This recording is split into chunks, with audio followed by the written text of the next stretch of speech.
Halo Pedikers.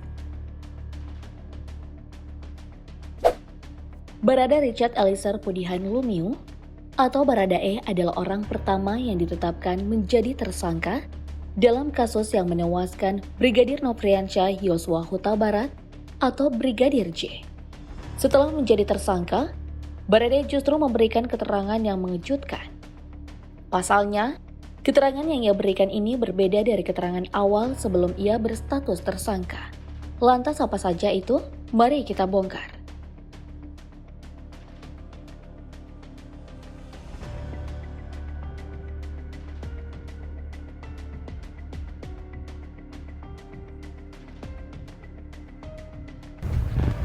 Insiden polisi tembak polisi yang menewaskan Brigadir J di rumah dinas mantan Kadipropam Irjen Verdi Sambo membawa Baradae kepada status tersangka.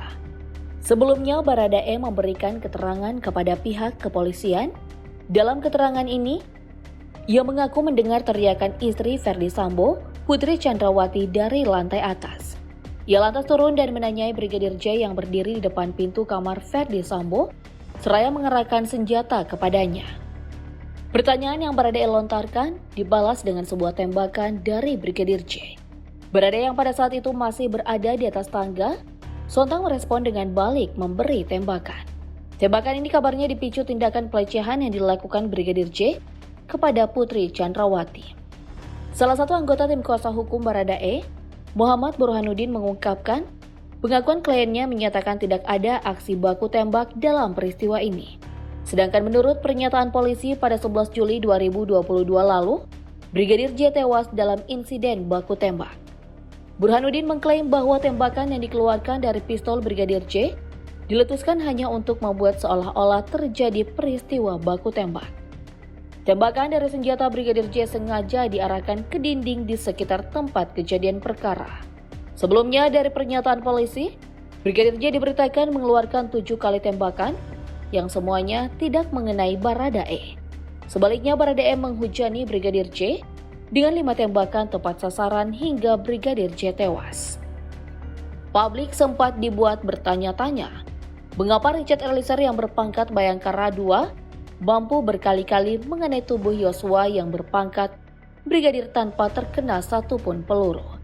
Tapi rasa penasaran ini dijawab oleh Kapolres Metro Jaya, Jakarta Selatan nonaktif, Budi Hardi Susianto 11 Juli 2022 lalu.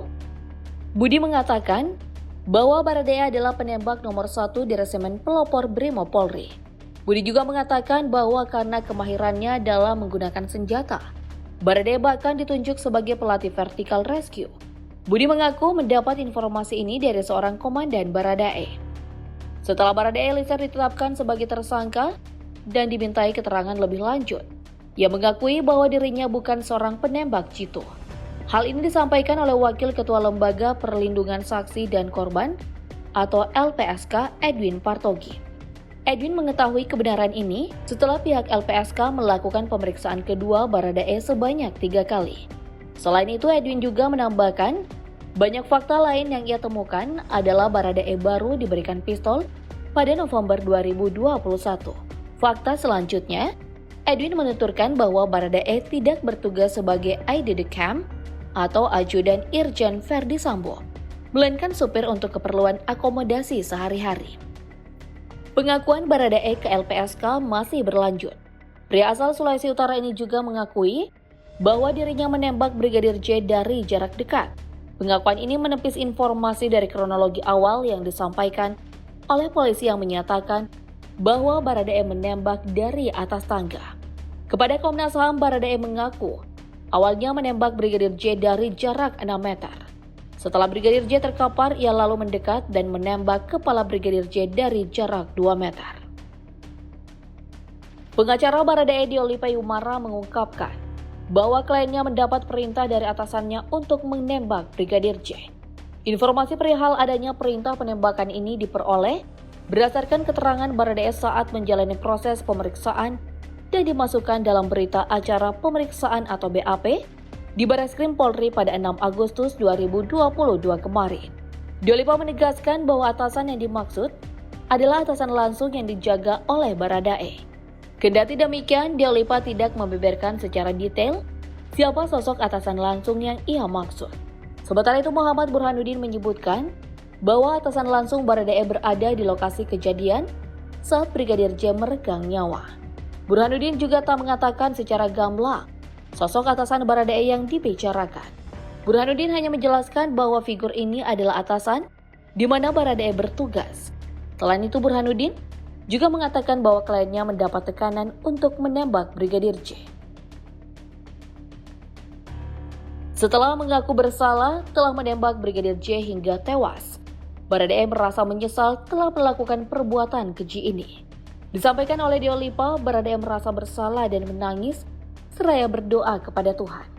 Terlepas dari penyesalannya, Baradae sedang dalam kondisi baik-baik saja. Di dalam perlindungan Barreskrim Polri, Baradae dalam kondisi sehat dan merasa nyaman. Deolipa Umara mendatangi LPSK untuk meminta perlindungan sebagai justice kolaborator terhadap Baradae. Edwin Partogi pun membenarkan hal ini dan menerima langsung kedatangan kuasa hukum Baradae. Justice kolaborator sendiri adalah pelaku tindak pidana yang bersedia bekerja sama untuk memberikan keterangan dan bantuan bagi penegak hukum. Tujuannya untuk membongkar kasus tindak pidana tertentu yang terorganisir dan menimbulkan ancaman serius. Upaya ini biasanya digunakan dalam tindak pidana tertentu seperti korupsi, terorisme, narkotika, pencucian uang, perdagangan orang maupun tindak pidana terorganisir lain.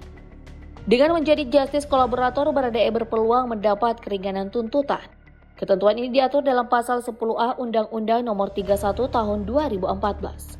Ketika pengadilan telah memutus perkara ini, Baradae juga bisa mendapatkan hak-hak narapidana yang direkomendasikan LPSK. Selain itu, Baradae juga bisa mendapatkan sejumlah penanganan khusus seperti penahanan dipisah dari pelaku lain, pemisahan berkas perkara, dan penuntutan yang dilakukan di akhir. Dalam persidangan, Baradae bisa memberikan kesaksian tanpa menghadirkan terdakwa lain dalam kasus dugaan pembunuhan terhadap Brigadir J. Kesaksian pun bisa diberikan secara daring. Semoga setelah ini, fakta-fakta baru semakin banyak yang terkuak dari pihak Baradae. Tetap ikuti dan pantau terus sampai akhir.